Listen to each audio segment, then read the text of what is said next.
আজ বানাবো সবার পছন্দের কড়াইশুঁটির কচুরি বা গ্রিন কচুরি। সাথে থাকছে অনেক টিপস, তাই জন্য ভিডিওটা পুরোটা না দেখে কোথাও যাবেন না। চলুন বানিয়ে নিই। প্রথমে ফ্রেশ কড়াইশুঁটি ছাড়িয়ে একটা মিক্সিং জারে দিয়ে দিলাম। তার মধ্যে দিয়ে দেবো কয়েকটা কাঁচা লঙ্কা আর কয়েক টুকরো আদা। আদাটা না দিলে কচুরি একদমই ভালো লাগবে না। তারপরে সামান্য লবণ আর জল দিয়ে ভালো করে এটা একটা মিহি পেস্ট বানিয়ে নেব। দেখুন পেস্টটা বানিয়ে নিয়েছি। একটা পাত্রের মধ্যে পেস্টটিকে ঢেলে নিলাম। তারপরে কড়াইতে সামান্য তেল গরম বসিয়ে দিয়েছিলাম। তেলটা গরম হলে গোটা জিরে ফোড়ন দিলাম। তারপরে দিয়ে দিলাম পেস্টটা। এখানে অনেকেই গোটা জিরের সাথে হিং ব্যবহার করে, আমি হিংটা দিলাম না। তার কারণ কড়াইশুঁটির নিজস্ব একটা স্বাদ বা গন্ধ আছে, সেটা নষ্ট হয়ে যাবে, তাই জন্য আমি হিংটা দিলাম না। আপনাদের পছন্দ হলে দিতেই পারেন। তারপরে এর কড়াইশুঁটিটা ভালো করে নেড়ে এর জলটা একদমই শুকিয়ে নিতে হবে। এক ফোঁটা জল থাকলে কচুরি একদমই ভালো লাগবে না। তারপরে দিয়ে দিলাম পরিমাণ মতো চিনি। একটু মিষ্টি মিষ্টি হলে খেতে মন্দ লাগবে না। তারপরে দেখুন জলটা একেবারে শুকিয়ে গেছে। এই সময় একটা টুইস্ট, এখানে দিয়ে দেবো ছোলার ছাতু, হালকা পরিমাণ ছোলার ছাতু। আপনারা যতটা পরিমাণ করবেন তার ওপর। আমি এখানে সামান্য ছোট চামচে 2 চামচ ছোলার ছাতু দিয়ে দিলাম। দিয়ে গ্যাসটা অফ করে ভালোভাবে ছাতুর সঙ্গে কড়াইশুঁটিটা মিশিয়ে নিলাম পুরটা। দেখুন মিশিয়ে নেওয়া হয়ে গেছে। এবারে শুকনো কাঠখোলায় ভেজে রাখা ধনে আর জিরে এটা একটু দিয়ে দিলাম। এই মশলাটা দিলে কচুরির স্বাদ অনেক গুণ বেড়ে যায়।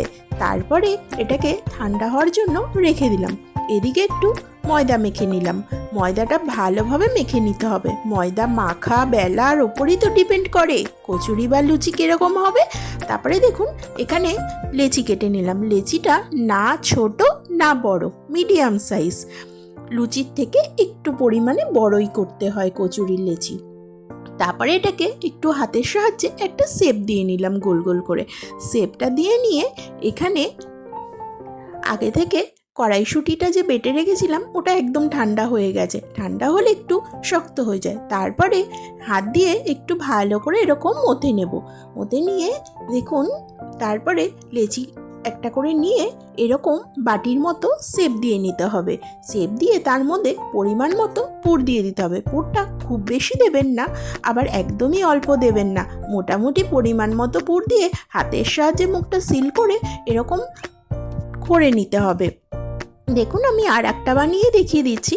এরকম গোল করে সামান্য একটু পুর দিয়ে, সামান্য মানে পরিমাণ মতো পুর দিয়ে মুখটা ভালো করে সিল করে এইবারে এটাকে হাতের সাহায্যে গোল করে নিতে হবে।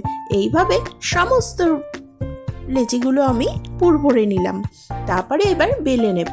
ভালো করে তেল মাখিয়ে তারপরে আস্তে আস্তে আলতো হাতে বেলে নিতে হবে। খুব চাপ দেওয়া যাবে না, তাহলে পুর ফেটে বাইরে বেরিয়ে আসবে।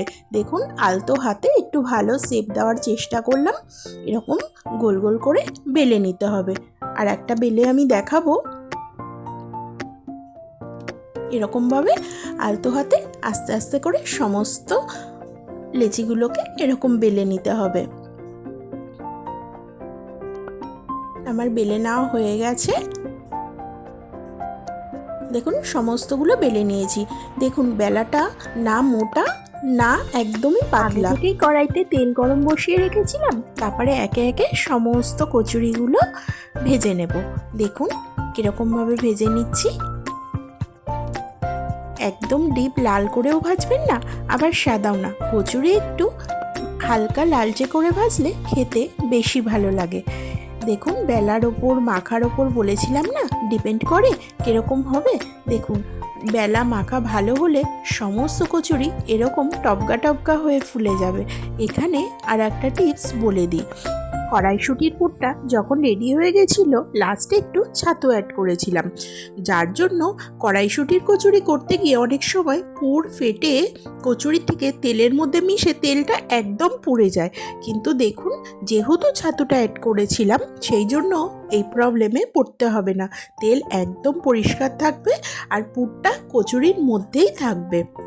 সমস্ত কচুরিগুলো এইভাবে ভেজে নিলাম। আমার ভিডিও ভালো লাগলে একটা সাবস্ক্রাইব অবশ্যই করে দেবেন। আমি আজকে কষা কষা আলুর দমের সাথে কচুরিটা সার্ভ করলাম। এরকম গ্রিন কচুরি বাড়িতে বানিয়ে কেমন লাগলো অবশ্যই কমেন্টসে জানাবেন। সবাই ভালো থাকবেন, সুস্থ থাকবেন, টাটা।